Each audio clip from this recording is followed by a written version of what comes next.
Et puis, Des dents, par Matt Dunn. Mazir est vautrée sur les planches pourries, les vagues lèchent la pierre sous elle. Son cœur ralentit, mais continue d'éjecter son sang dans l'eau salée.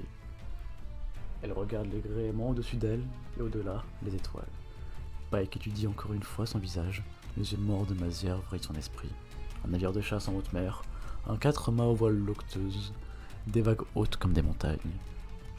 De longs cheveux au vent, des dizaines de visages sur le pont, qui regardent, les yeux bleus de Mazir, écarquillés par la stupéfaction. Et puis, des dents, pas le bel émail régulier de Mazir, des dents tranchantes, grandes comme des épées qui se referment sur lui, la lumière qui s'éteint, le ciel qui disparaît, la gueule du monstre qui se ferme, le filet de sécurité coupé, la langue glissante de la bête, les yeux piquetés de sueur, les doigts qui ne trouvent pas de prise rejoindre la mer, nager, les mâchoires qui se closent, la douleur, les ténèbres. Le navire disparu, les yeux aussi, les yeux de Mazir. Elle a de l'expérience pourtant. Oh, oui. Il aurait pu faire quelque chose. Elle a coupé mon filin. Pike pousse le cadavre du pied, sans jamais cesser de regarder vers le bas. Il la pousse jusqu'à ce qu'elle atteigne le bord du quai. Encore un peu, et Mazir flotte dans les eaux du port. Les requins se précipitent pour le festin, en cercle. Mâchoire ouverte, l'océan ne perd jamais de temps. Les mouettes lancent au vent leurs cris stridents, tandis que Pike cherche sur sa liste Mazir, si devant marin de talent. Il raye son nom à l'encre rouge. C'était le dernier nom du manifeste de la terreur. C'est fait. Plus de nom, seulement des traits rouges. Où ai-je trouvé cette encre? Un étrange sentiment s'empare de Pike. Agitation, insatisfaction, la bile dans son ventre, ça ne peut pas être la fin. Ils étaient si nombreux sur le pont. Peut-être s'ils trompaient de liste, peut-être que ça n'a pas d'importance. Ils m'ont laissé mourir. Tant de marins, tant de fois. Un autre son, pas les mouettes, pas les vagues, pas les mâchoires des requins, pas la voix dans son esprit qui ne cesse d'hurler « Tu n'en as pas encore fini !» Pas la musique de la cité abyssale dont il se souvient, celle qu'il a connue des années auparavant. C'est un nouveau son, un vrai son. Un son d'ici et maintenant. Pike lève son œil, encore vif, et voit les marches de bois trembler sous un pas lourd. Un homme trapu marche vers les navires. Il s'arrête en voyant le sang. Sa main disparaît sous son manteau, là où il garde en permanence son tromblon à silex. Il est prêt à viser et à faire feu, comme un imbécile. Pike avance dans la lueur lunaire. L'homme réagit comme s'il avait vu un fantôme.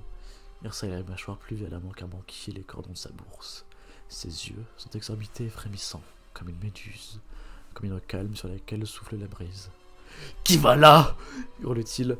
« Viens voir. » Le tromblon vise la tête de Pike. Un éclair précède la détonation, le tir est ajusté, mais seuls des éclats de bois sautent, car Pike n'est plus où il était. Il est dans la brume. Il se dissout en sel et en eau. Il paraît qu'on parle de lui comme d'un songe. Ce n'est qu'à demi vrai.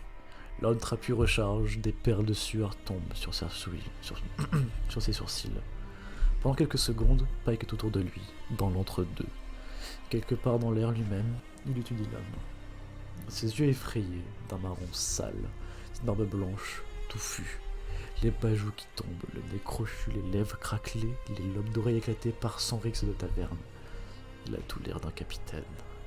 L'homme exude l'odeur de la peur, la bonne vieille terreur, le fumier des capitaines.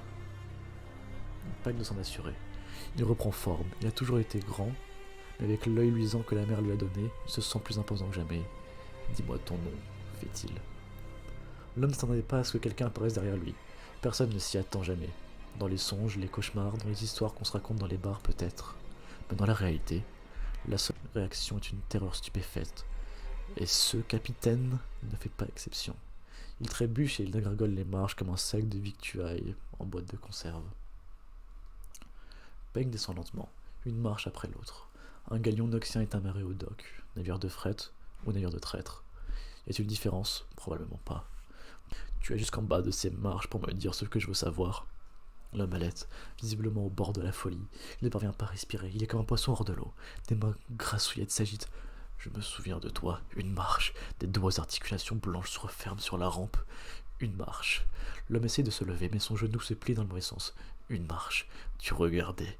Une marche. Un rapace dans l'oie, c'est bientôt l'heure du repas. Tu souriais. Un postillon, des larmes. S'il vous plaît, je ne sais pas ce que vous parlez. Une marche. Ton nom. Maintenant. Beckennid. Pike s'arrête pour consulter la liste de l'équipage. Il ne lui reste qu'une marche à descendre. Tous les traits rouges, tous les noms barrés. Là, Beckenid, aspirant. Le nom n'est pas rayé, c'est écrit là, noir sur blanc. Comment tu peux rater ce nom dans la liste? Beckenid, je te reconnais, toi. Tu étais là. Je vous ai jamais vu, c'est la première nuit à Bilge. On ne peut pas mentir quand on a un crochet débordement enfoncé dans la joue. On ne peut pas supplier ni argumenter pour sa survie. Un bel outil, le crochet. Du cartilage de squat trempé, plus dur que de l'acier. Ça tient bien en place, enfoncé dans la chair et dans l'os. Plus on se débat, plus on est accroché. Comme Becker en train de l'apprendre. La peur se lit dans ses yeux. Ses yeux vrillent l'esprit de Pike. Le souvenir se soulève comme une marée, et Pike s'ouvre pour laisser les eaux se déverser et engloutir le gargouillis de supplications de Becker.